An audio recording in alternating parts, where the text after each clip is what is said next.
ते जर अस्तित्वच जर समजा तुमच्या हातातनं गेलं, तुमच्या पायाखालून जर गेलं, कोण तुम्ही? तुमची भाषा जर समजा तुमच्या राज्यामधनं निघून गेली आणि दुसऱ्या भाषा यायला लागल्या, कोण तुम्ही?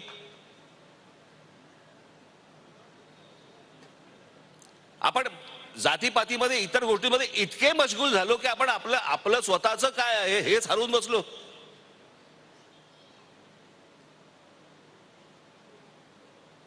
म्हणजे 8व्या शतकातली ही आमची मराठी जन्माला आलेली 6व्या का 7व्या शतकामध्ये जन्माला आलेली मराठी आज आम्ही घालून बसतोय. आज आम्ही आमची जमीन घालून बसतोय. आता मी कालच बोललो, मी तो शिवडी गावाशिवाय रस्ता होतोय, रायगड जिल्हा पहिला बर्बाद होणार, कारण आमचं लक्षच नाहीये. बाहेरचे लोक येत आहेत, जमिनी विकत घेत आहेत, खरेदी करतायत. आमचाच माणूस तिकडचा एक तर तिकडे नोकर म्हणून राहील किंवा रायगड जिल्हा सोडायला लागेल. तीच परिस्थिती पुण्याची झालेली आहे.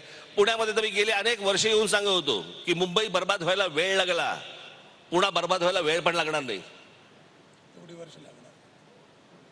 आज पुणे म्हटल्यानंतर काही हाताला लागतं का हो? पुणे हिंजेवाडी इकडे, तिकडे मगरपट्टा तिकडे, अजून कुठे तिकडे, कुठपर्यंत पुणे पसरले कळतच नाही. कोणी पसरवलं? इथल्या लोकांनी लोकसंख्या वाढवली. आणि मी मुळात परत ज्या गोष्टींवरती येतो, हे काय राजकीय व्यासपीठ नाहीये, परंतु मला असं वाटतं मी येत असताना आपली जी बलस्थानं आहेत, ह्या बलस्थानांमध्ये नाट्यक्षेत्र येतं. अगदी करेक्ट. आणि ते नाट्यक्षेत्र जर समजा आपण वृद्धिंगत करू शकलो नाही, मोठं करू शकलो नाही, कशाला फोटो लावायचे यांचे? कशासाठी खर्च करायचे? दरवर्षी काय केलंच पाहिजे असं काही जबरदस्ती नाहीये. खरंय.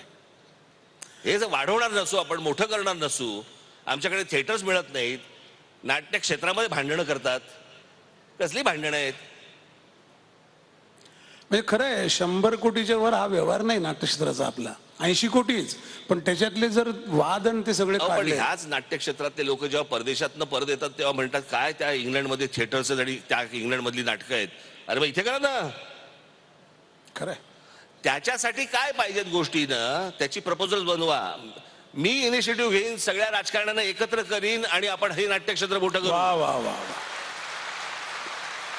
अतिशय आवश्यक गोष्ट तुम्ही सांगितली. तो प्रश्नच होता, हे बिघडलं कारण ती मशागत थांबली. मशागत करणारं नाटक आहे. साधी गोष्ट, मी काय तुमच्या सीएसआर फंड, कॉर्पोरेट सोशल, याच्यातनं मी नाशिकच्या एका बागेसाठी, एका ह्याच्यासाठी मी रतन टाटांकडनं 15 कोटी रुपये आणले. बोटॅनिकल गार्डनसाठी. एवढे उद्योगपती महाराष्ट्रामध्ये आहेत, हे सीएसआर फंडामधनं करोडो रुपये देऊ शकतात. इच्छा आहे का? मी आता हे संमेलन झाल्यानंतर मी नाट्यक्षेत्रातील लोकांशी बोलून मी एकदम, परंतु या सगळ्या गोष्टीचा एक कुठेतरी हब केला पाहिजे की सगळी नाट्य थिएटर्स एका बाजूला असतील, तिकडेच हॉटेल्स असतील, लोक तिकडे येतील. आज बघा तुम्ही न्यूयॉर्कला समजा गेलात, न्यूयॉर्कला थिएटर्स आहेत. अमेरिकेतनं सगळीकडनं माणसं विमानाने नाटक पाहायला येतात, 2 दिवसासाठी शनिवार रविवार येतात, परत जातात. पण ते नाटकच इतकं मोठं करतात. मला असं वाटतं की मोठा विचार महाराष्ट्राने पुन्हा एकदा करायला सुरुवात केली पाहिजे.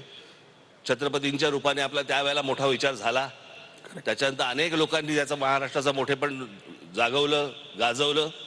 आज ही गोष्ट मला असं वाटतं आपल्या हातामध्ये आहे. करूया.